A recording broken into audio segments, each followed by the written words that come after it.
Today, we have Timothy Reigle. We are going to talk about NoFap. If you're at a stage where you understand that NoFap is a great thing to learn about, then you're going to love this video because it's going to be in-depth. It's going to be a goldmine for you. So, Timothy, could you please introduce yourself and what you do? What I do is I'm a coach for men who suffer from porn addiction and sexual addiction. So I work with men who come to me. They're saying they've been compulsively looking at porn and masturbating. They have a sexual addiction where it's out of control. So I work with them to help them overcome that. I'm a recovering porn and sex addict myself. Been clean about 2.5 years now. And so what I do is just work with them to help overcome it using my experience and things that I've learned throughout my recovery to help others move forward in theirs. I've had this same addiction, and I'm doing pretty well to become free of it. And I can say from personal experience that the benefits, they are real. Maybe not superhuman strength, but yeah, clarity of mind and just happiness for no reason. Just unending joy, kind of, right? Yeah. A higher baseline. Maybe we could start off with your story, which is described on your blog as well. Right. So I grew up in a great home. I grew up with two great parents. My father was a pastor. Grew up in a Christian home. Was a Christian, still am a Christian. It's a very active part of my life. I got into porn just as a teenager, like a lot of young teenage boys do. It started with just kind of a curiosity. Growing up in the environment I did, it was the big three were don't drink, don't smoke, don't have sex. So by the time I got 14, 15 years old, that was all I wanted to do. Yeah. So I got into it from that sort of standpoint, and it just kind of spiraled out of control. So I saw the porn and got hooked on the internet porn. And it was kind of at the advent of the internet porn era, kind of in the early 2000s. And so I just got hooked, and it just got worse and worse and worse. I was just watching more and more and more. I got into relationships that were sexual relationships, and it just kept getting worse and worse. I got married, had kids, thought that would, like everybody thought that would solve it. Yes. Certainly didn't. And it snowballed out of control to where it was just porn, and then eventually porn wasn't enough, and I had to get into the more kinkier and weirder and more disturbing aspects of porn. Eventually that wasn't enough, and I started doing all the online webcams, and then that wasn't enough. Then I'm doing chat rooms.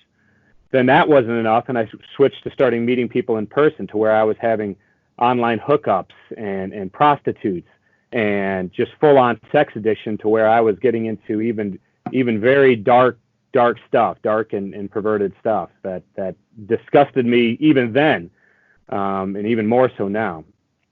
So this continued on and off for over 15 years, to where, I would do pretty well for a while, a couple of weeks, maybe even a couple of months, and then I would relapse and it would just spiral completely back out of control again.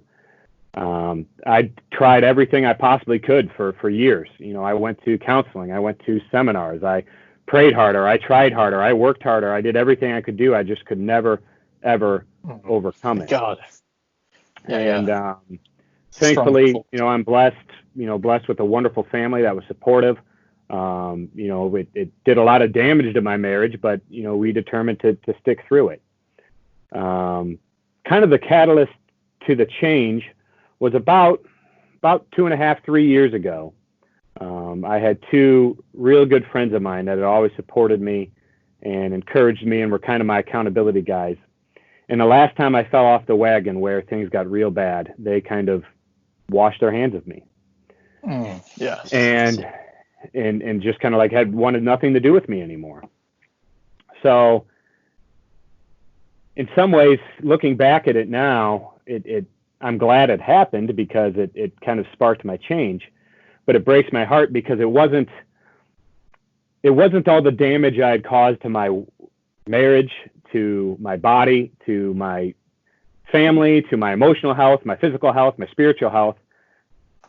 that was the catalyst to me getting better. It was losing my buddies that I go out and have a beer with. Yeah, I see and so that breaks my heart, knowing that it wasn't the damage and the obvious consequences that I had, but it was just, losing my buddies. But which seems so stupid at this point, but I'm glad it happened because it was a catalyst for me to get changed. I started getting serious help.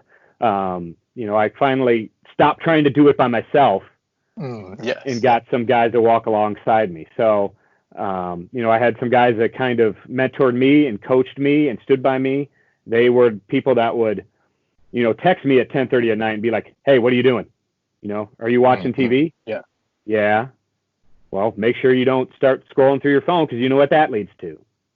So they would check up on me and keep me accountable and hold my feet to the floor. So that's what really helped me get clean. I've had some relapses, that's going to happen. But I'm at the point now where I control it. It doesn't control me. So through that and through sharing my story and my testimony in church and other places, all of a sudden people started coming to me saying, I struggle with this. I need help. What do I do? And all of a sudden I ended up as a mentor and a coach. And I'm thinking to myself, who the hell am I to be a mentor and a coach? I am like the worst life plan to follow. And but that's what God did for me. He takes broken people and he uses them for his good, and that's exactly what he did with me. I was a completely broken, sinful, terrible person, and he's using my experience and my story and how he's healed me and brought healing to my family and my life, and is using that to turn around and help others. Help others. Wow. So that's my story. The force that is the sexual urge, it's a very strong force. It's what creates life, of course, right? Yeah. But I think, what do you think about how when we're children, it's like a taboo subject. So we aren't really taught how to harness this powerful force. Right. So do you think that might be a factor that many men might have? I think so. Young men and young boys are learning about sex through porn instead of learning about sex from their parents or even their teachers. I really believe it's the parents' responsibility to teach their kids about sex. Yeah. I don't think it's not that the school system is ill-intentioned in teaching them about sex, but I do think it's the parents' responsibility to teach them. It's become such like you say, a taboo subject, especially in Christian circles, that it's just not talked about at all. So then once you become a teenager and your hormones start going crazy and you start becoming exposed to either porn or to just girls and sexual relationships and things like that, you have no idea how to deal with it. So what happens then, we learn to use sex in an improper way. So sex doesn't become, and porn doesn't become a way for us to have intimacy with a partner who should eventually be our spouse or to procreate. It becomes self-medication for other things in our lives. Yeah. So when we have childhood trauma, which there's a lot of men have abuse, sexual abuse, physical abuse, divorce, a lot of different things like that, or it could just be hard things you go through in life. I didn't have any sort of acute trauma, but I had a lot to deal with. I've realized mine was living out, not being good enough and trying to live up to a standard that was set. And that got me discouraged and upset, and I learned to cope with those emotions through porn and sex. So instead of dealing with the things and the emotions and the negative things in my life, I learned to deal with that by going to porn, and then got hooked through that dopamine release. And then it just got its hooks into me, and that was it. Yeah, I've heard a great definition for addiction, which is basically the fear of emptiness. The fear of emptiness. And so would you say that to feel the emptiness, God's love? What do you think? Absolutely. I believe it's God's love. It's a lot of things that we search for through porn that God can fulfill. So, even if it's not a direct thing, we're searching for fulfillment. We're searching for purpose. We're searching to be loved. All these things that we need, that we can rightfully find through our faith in Christ, or we can find through our family or through just having healthy relationships. We haven't learned how to do that, so we seek it out in a false way. Porn addiction it attempts to satisfy legitimate desires in an illegitimate way. So it's a legitimate desire. We want to feel good. We want to feel better. We want to have some sort of purpose, some sort of fulfillment. We want to feel loved, to feel appreciated, to feel like we're good enough.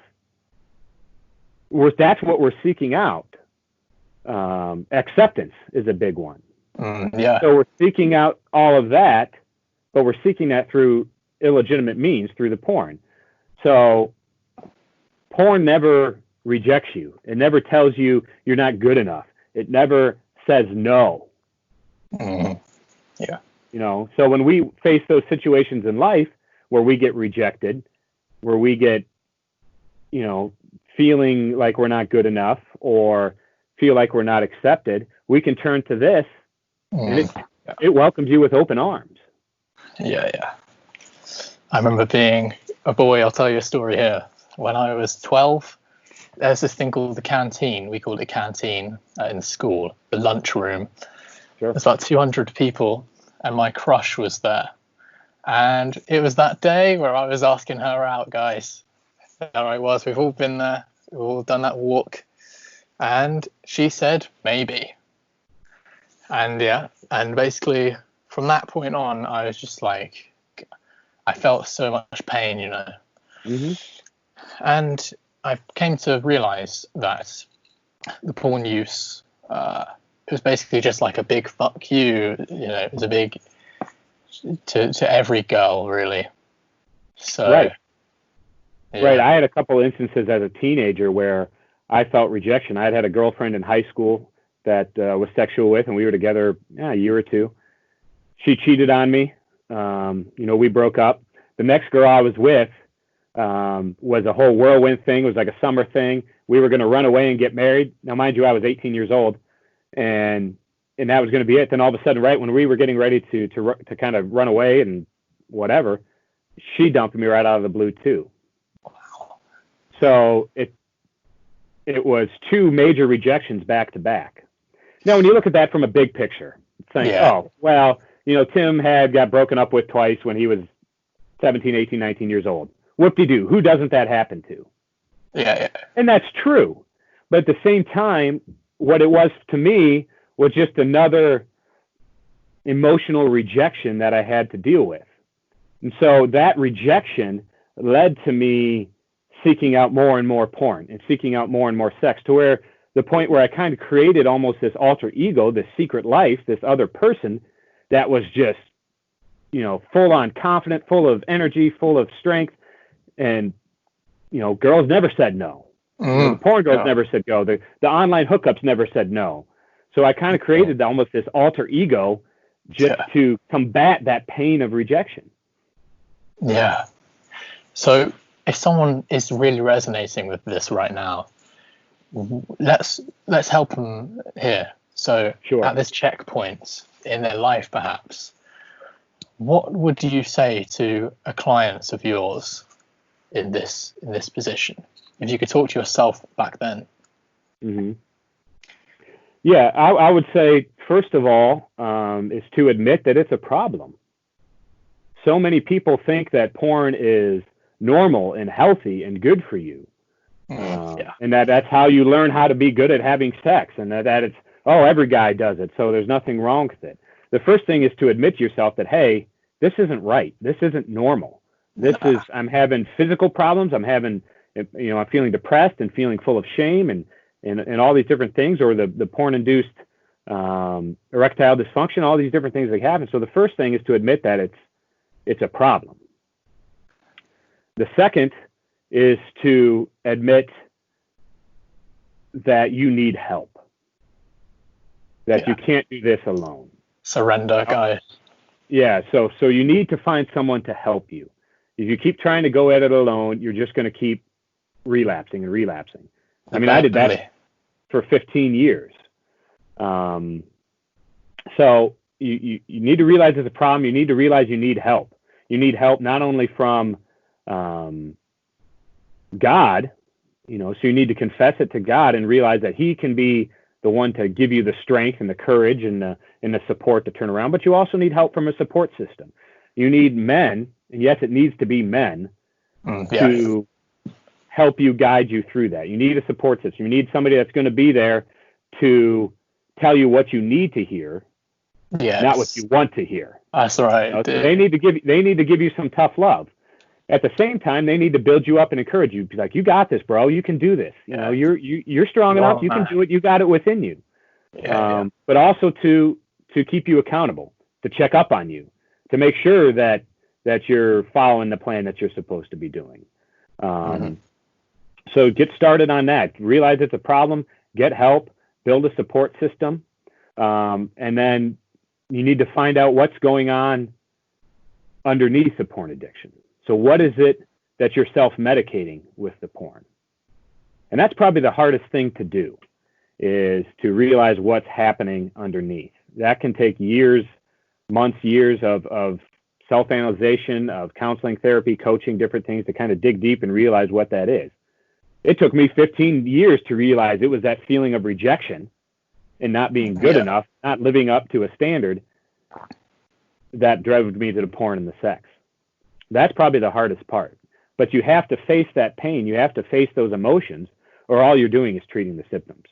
You can put blockers on your computer and your phone. You can have all the accountability apps. You can, go through all these things and try so hard. But if you're not dealing with the reason why you're drinking or why you're looking at porn, you're not dealing with the same issue. With drinking, it's like an alcoholic dumps out all their booze. Well, that takes away the booze, but it doesn't take away the desire.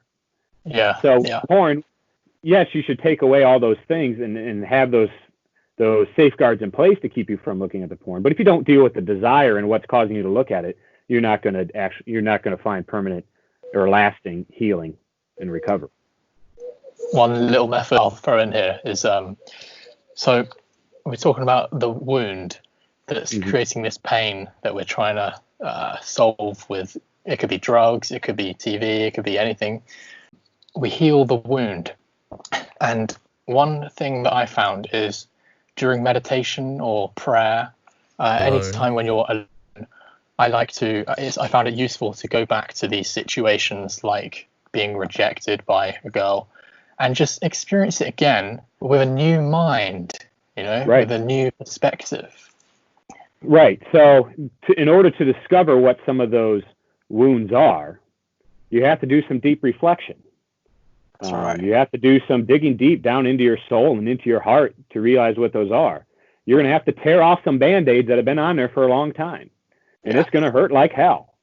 But you have to do that. Yeah, and that's through the prayer, through the meditation, through that quiet time, through journaling is a huge one. Yes, it is. Doing that self-analyzing, that self-introspection in order to find out what those are. That's one thing that is pivotal as far from a spiritual aspect, especially for me, is seeking God's help and just saying, Lord, help me figure out, reveal to me what it is that's causing this. Help me to, come up with and peel back the layers and figure out what's going on deep in my heart and my soul that's making me desire this. Help me to face that, sit with that pain, learn how to cope with it in a healthy way so that I can find recovery. Yeah, that's another method as well, isn't it? Replacement. Right. What are some things that your clients have replaced their porn use with? Well, it's not necessarily a matter of replacing as much as it is learning to deal with things. So, but, once you learn to deal with those emotions and deal with those triggers, then you can, instead of those things steering you to porn, they steer you elsewhere. So one of the best things that I found is just having some sort of physical release, being exercise, lifting weights, running, whatever it may be. I love hiking and doing things like that. Having something that gets you outside, gets your blood flowing, something that, kind of gives you some of that physical release that you get normally through the porn and through the orgasm.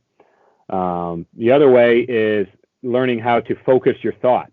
So that's a lot of times you learn from meditation, from the journaling. Reading books is one of the best things that you can do just in life general, but especially for this. Both reading books on porn addiction and sex addiction, just because that helps educate you and learn what's going on with you. Yeah. But just reading in general, just to focus your thoughts, focus your attention. So often men get into this habitual, almost ritual aspect where it's later at night, they're getting ready for bed, they're sitting scrolling through their phone, and then they see some sort of image or something triggers them, then they log on to the Pornhub or whatever, and then it's all downhill from there. So learning to avoid those situations that you put yourself in, where you're just setting yourself up for disaster. Yeah. So for me, the worst time was late at night. So I'm kind of a night owl anyway. So it would be, the wife and kids are in bed. I'm, downstairs in the living room watching TV. I'm scrolling through my phone, social media, whatever. And then one thing leads to another. And the next thing you know, there I'm at. So developing a routine to me was critical. And that's one of the things I really encourage guys to do. And that a lot of guys have found success with, is having routine. So every night at a certain time, I turn my phone off. I'm not on my phone anymore. And from there, I go into my prayer, my meditation, my journaling. I do breathing exercises to kind of lower my heart rate, calm my mind, clear my thoughts. I spend that time with God. I spend that time in Scripture. I spend that time journaling. And then I go to bed and I read a book in bed, and I'm not on my phone again. So removing that visual stimulation at the time when you're most tempted is huge. And a lot of guys have found success with that. I found success with that. Just getting out of those almost ritualistic places we put ourselves, finding something healthy to replace that with, to keep your mind from wandering, keep your thoughts focused, and learn about yourself, learn about God, learn to draw closer to Him, and find that routine can bring you healing. It can bring you into a better place to where you're not using that time to look at porn and you're replacing it with this. Now, I know for me, it was definitely a ritual. Mm-hmm. When I changed it, it was just like I was changing my lifestyle. It was a massive part of my life, every night. Like that's just what I did at night, Crazy. Yeah. But the benefits, so energy, that's the biggest benefit that I've had. Energy I had when I was a child. Yeah, so you're using up so much energy, adrenaline, whatever it may be, on this. And then when you look at porn, when you masturbate, when you orgasm, then you're spent, you're exhausted. Yeah. Especially guys who are, there's guys that are spending hours looking at porn, hours masturbating before they finally come to orgasm, and then your body is just completely spent, and you've wasted all that time and you've accomplished nothing. You feel good for a few seconds, and then you're back to feeling like crap and feeling shameful and feeling regret. So using that, taking that energy, instead of using that and funneling that into porn, instead take that and funnel it into something productive, whether it's working out or whether it's building, working on some sort of hobby or some sort of interest that you're in, or reading or writing, or any of those things, focusing that energy on that, which actually have positive rewards other than 15 seconds of dopamine release in your brain. That's huge, Yeah. The life purpose for a man, massively important. And without energy, you're going to feel depressed. Absolutely. I felt depressed for like 3 years straight, and I didn't really know why. And I can 100% say it was fapping. Yeah, I believe there's a lot of men who are. Now, there's legitimate cases of depression, clinical depression, and different things like that. But I believe there is a lot of men that are falsely diagnosed with depression, with anxiety, with a number of those things that is coming from the porn addiction, not from a clinical depression. Yeah, to me it seems so simple. It seems really simple. Yeah. I studied Taoism quite a bit, and the yin and the yang energy.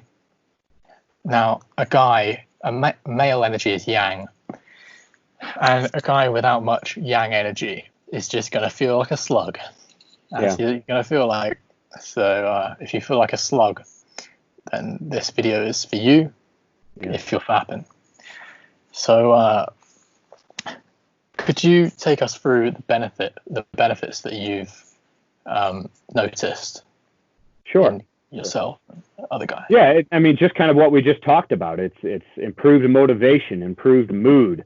I'm not wasting hours and hours looking at porn or trying to hook up with some girl or anything like that. One of the biggest things is so many young men are having porn-induced erectile dysfunction nowadays. That used to be a natural ED, which, you used to see all these commercials, these Viagra and whatever these commercials were on TV and online and stuff. All the actors in those were old men. Wow, yes. Now you're starting to see guys in their 20s and in their 30s that are the actors on these things. Why is that happening? Because young men are having erectile dysfunction. Yeah. And it's not a health issue so much as it is a porn issue. These guys, what happens in your brain is you become addicted to the dopamine. So your brain literally creates new neural pathways to give you a shortcut. So your brain just keeps craving more and more and more of that dopamine rush. That's what you get addicted to when you get addicted to porn. You're not addicted to the porn itself, you're addicted to the dopamine rush. Yeah. So when that just, you eventually need more and more and more. And with porn addiction, we don't crave more, we crave different. So you're not looking at the same video over and over again. You want something different. And that's how it spirals so far out of control. So eventually you're not sexually attracted to just vanilla porn. Yep. That's true. And that's not enough to get an erection. So you have to go to this, and something kinkier and dirtier, and then this. And then that just keeps going on and on and on to where your brain no longer becomes sexually attracted to a real woman or your wife or your partner, to where men have trouble getting it up to have actual sex because they've changed, literally rewired your brain that it only is aroused by those images on porn. So breaking out of that, I mean, it just does wonders for your actual sex life. So you can actually have an erection when you want to, make love to your wife. That takes a while.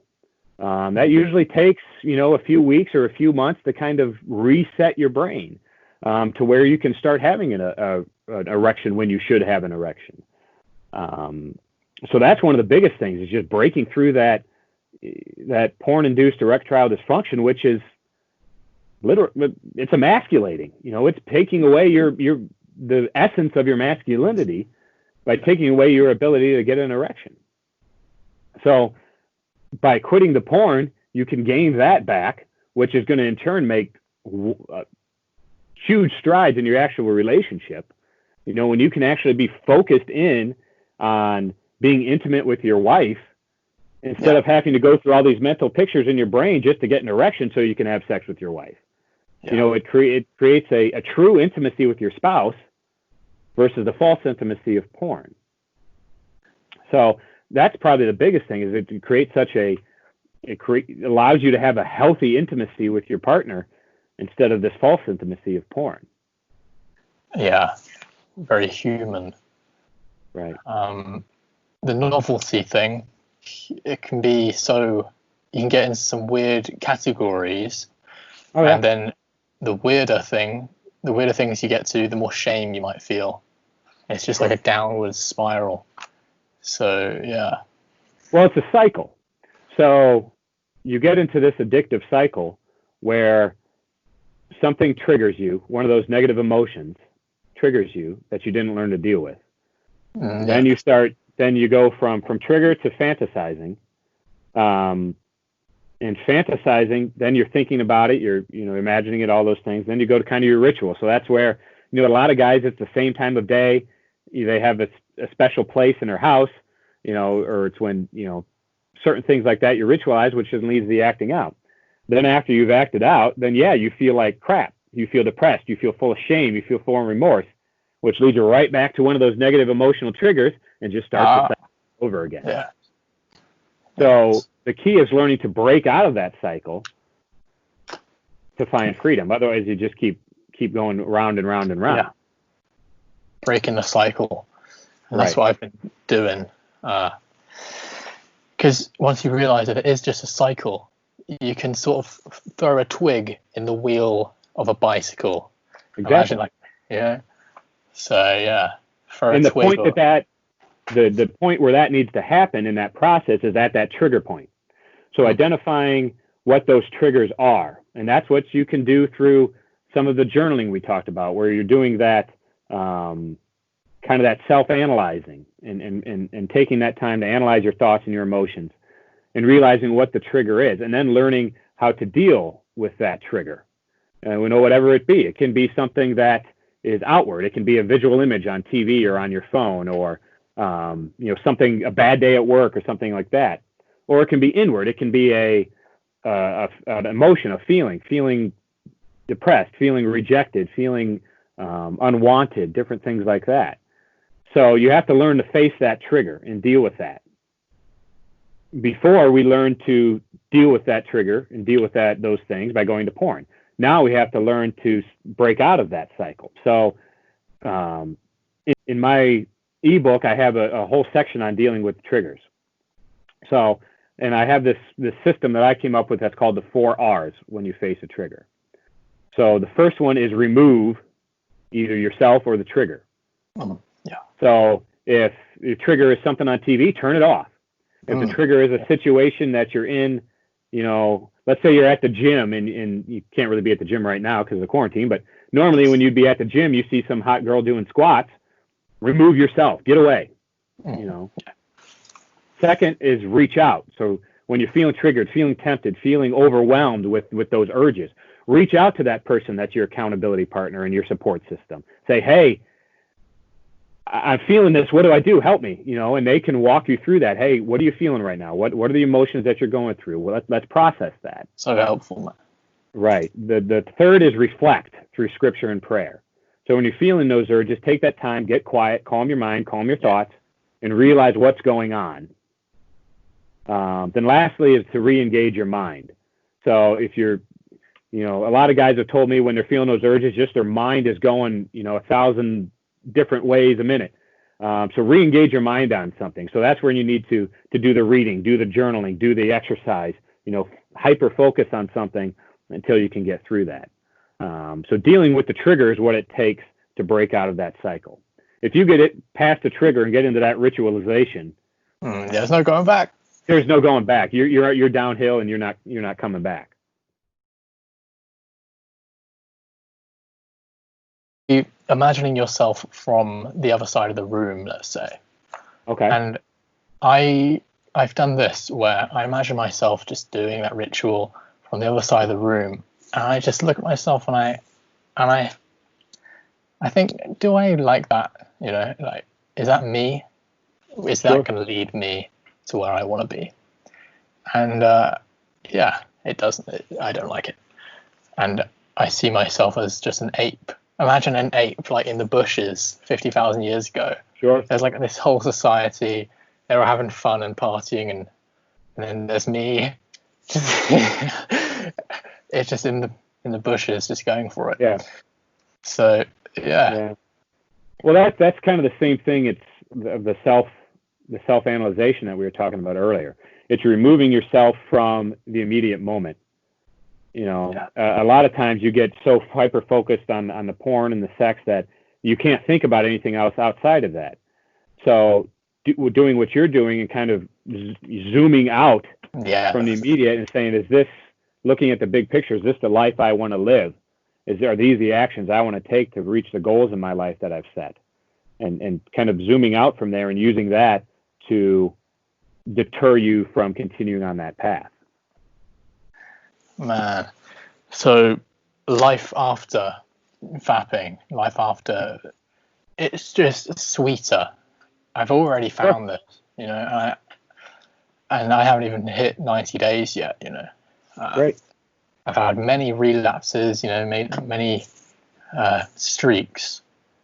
That's going to happen. I tell all my clients, all my coaching guys, you will relapse. Yeah, you know, I don't know of anyone. I've never met anyone that quit cold turkey. You know, I'm not saying it's impossible, but you know, God can do miracles, but it doesn't happen. So you're going to relapse. How you deal with that relapse is determined whether you spiral out of control again or whether you get back on. So it's keeping those relapses to one and done instead of letting it go into a full binge cycle. You know, getting, you know, the old, it's kind of cliche, but kind of the old saying, it's not how many times you get knocked down, it's how many times you get back up. That's right. So it's learning to deal with those relapses and learn from those relapses. A relapse can actually be a good thing if, you know, you're in a mindset where you're doing some self-analyzing and realizing what's causing you to look at porn, and then you have a relapse. Now you know some of those things, and you can kind of do some self-reflection and realize, hey, where was I? What was I doing? What were the things that led me down that path? So it can actually be a good thing where you can learn from it. Yeah. There's this app called Manhood. I'll put it in the description here. Mm-hmm. There's a section where there's notes, and I would write notes. I'd write as much as I could after each relapse, and that was really helpful. Yeah, that's great. It's great. Yeah, it takes, the biggest thing that I tell everyone is be patient. It takes time. You know, keep fighting and never ever give up. You know, I was entrapped in this for 15 years, over 15 years, but I never stopped trying to stop. I never stopped trying to quit. And that's the biggest thing. Never quit quitting.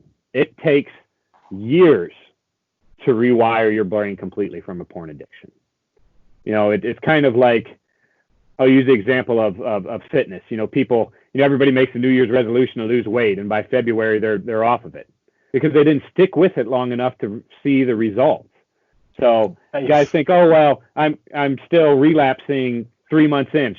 Screw it, I'll never get free from this. So when it takes a long time, I mean, it took you. I mean, how many years have people been looking at porn and masturbating and been stuck in this? You're not going to get out of it overnight. You know, you know, it took me 15 years in it. I'm not going to fully recover it from it in 2 months. Like it's not going to happen. So just, you know, admit that, you know, it's going to take some time, but gotta keep fighting. Just never give up. It's worth it. You know, in those moments where you feel like giving up, where you feel like you'll never break free, where you'll always be stuck in this, those are the moments that you go to God, and He gives you that strength to keep going. He gives you that courage to face your inner demons. He gives you the strength to keep fighting. You know, Psalm 46 says, "The Lord is my refuge and my strength, my ever-present help in times of trouble." So when you're in those moments where you feel like completely giving up, that's when you go to Him, and He gives you that support. And go to your support system too. Go to your accountability guy. That's what they're there for. Your coach. That's what I'm here for.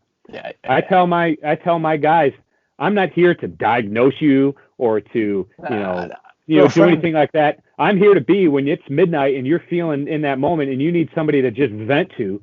That's what I'm here for. That's what that support system is for. So reach out to God, reach out to your support system, and just keep fighting. They lean on God and lean on your support when you're in those moments, and they'll give you the strength to get through it. So my message is to guys, if you're dealing with porn addiction, if you're entrapped in porn addiction and sex addiction, my thing is find help, find somebody to help you. Realize you can't do this alone. You need help. You need support. Get the support you need. Trust in God. Put your faith in Him. Get help, and reach out to those people who can help you and guide you. That's what we're here for. I'm a coach. I'm willing to help guys who are going through this. Reach out to me. You can contact me. My email is timothy@intothewildernessblog.com, or you can go contact me through my blog. It's intothewildernessblog.com. I'm here. I'm ready to help you. I'm ready to walk you through this. What we'll do is we'll dig deep to realize what some of those issues are in your life and realize what's behind the porn addiction. We come up with a plan to fight back and a battle plan, and learn and set a plan to move forward and keep fighting back. And I'll provide that accountability, encouragement, and support to you. But the biggest thing is know you're not alone, find help, and never, ever give up. Thank you very much, Timothy. Oh, you're welcome. For your knowledge and your service. Well, thank you. Glad to.